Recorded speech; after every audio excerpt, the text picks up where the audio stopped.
لا إله إلا الله محمد رسول اللہ۔ تو اللہ تعالیٰ نے ہمیں حکم دیا ہے کہ ہم جذبات میں اور غصے کے وقت اپنے آپ کو بولو بھائی کنٹرول کریں کہ یہاں غصہ جاری کرنا ہے یا نہیں کرنا۔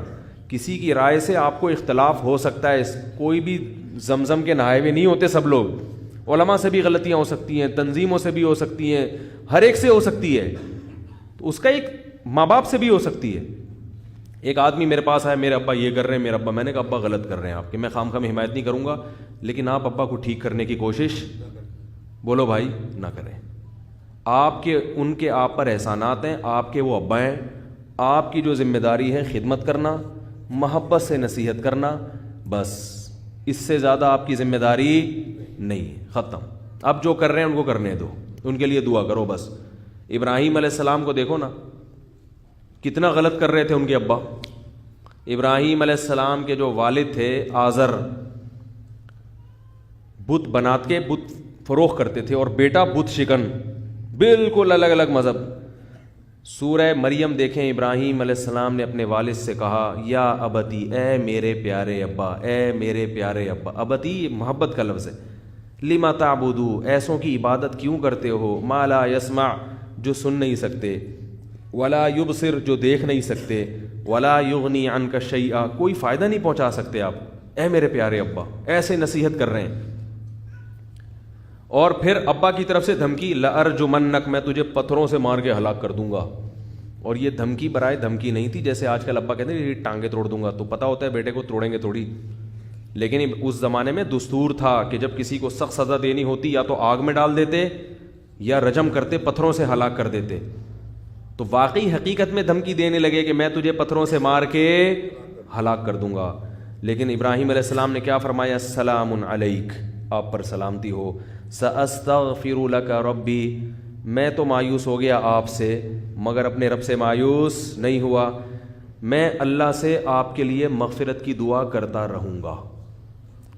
اس وقت مشرک کے لیے دعا پر پابندی نہیں تھی، میں اللہ سے آپ کے لیے کیا کروں گا، دعا کروں گا۔ انہ کان بی حفیہ، میرا رب آپ پر مہربان ہو یا نہ ہو، مجھ پر بہرحال، کیونکہ آپ مشرک ہیں، آپ کی دعا نہیں سنے گا لیکن میری سن لے گا، تو میری وجہ سے آپ کی مغفرت کر دے گا، میری وجہ سے آپ کی مغفرت کر دے گا۔ پھر بھی جب دیکھا کہ نہیں باز آ رہے اور مجھے بھی مجبور کر رہے ہیں، پھر ہجرت کر لی وہاں سے۔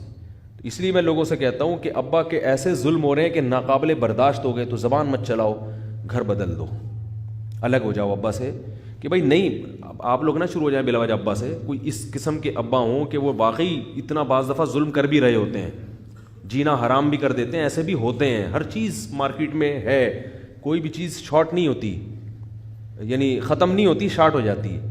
تو ظالم لوگ بھی ہیں، مائیں بھی ظالم ہیں، بعض مائیں بیٹیوں پہ ایسا ظلم کر رہی ہیں کہ ان کو نفسیاتی مریض بنا دیا انہوں نے، بعض مائیں، اکثر تو مائیں اچھی ہوتی ہیں، ماں سے بڑھ کر کون ہوتا ہے۔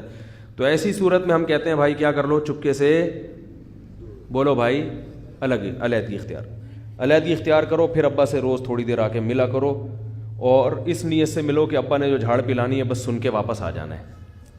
بھائی آدھا گھنٹہ بیٹھوں گا، ٹائم دیکھ کے ابا نے پلانی ہے، بے تو کم وقت پہلے ہی نالائق، تو اب تو الگ بھی ہو گیا، ہاں ایسی ہوتی ہے اولاد، یہ تجھے سکھاتے ہیں مدرسے والے، یہ تجھے سکھاتے ہیں تبلیغ والے۔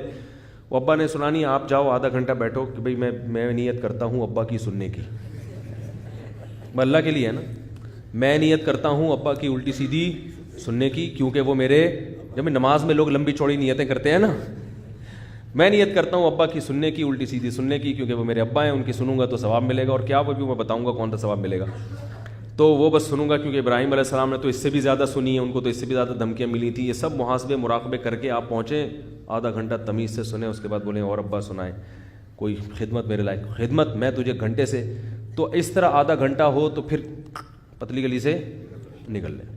تو جو اکثر ابا ایسے نہیں ہوتے، ابا سے بڑھ کر تو کوئی اولاد کے لیے ہے ہی نہیں نا نعمت، لیکن ہزاروں میں کوئی ایک اس طرح بھی ہوتے ہیں، تو میں ان کو یہ مشورہ دیتا ہوں، جاؤ سن کے، اور کچھ ہدیہ بھی دے دو ان کو، خرچہ بھی اٹھاؤ ان کا، ہدیہ بھی دو۔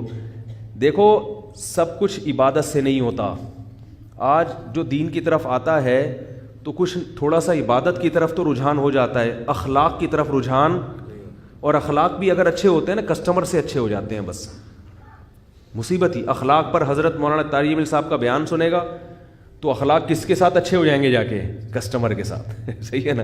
بیوی کے ساتھ اچھے نہیں ہوں گے, اولاد کے ساتھ اچھے نہیں ہوں گے, ابا کے ساتھ اچھے نہیں ہوں گے, اماں کے ساتھ پھر بھی وہ ویسے کے ویسے ہی رہیں گے.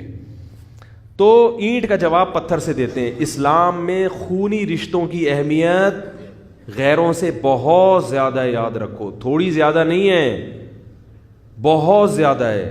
قرآن میں اہل جنت کی جو جہاں بھی صفات بیان کی, اکثر جگہوں پہ رشتہ داری کا ذکر اللہ نے لازمی کیا.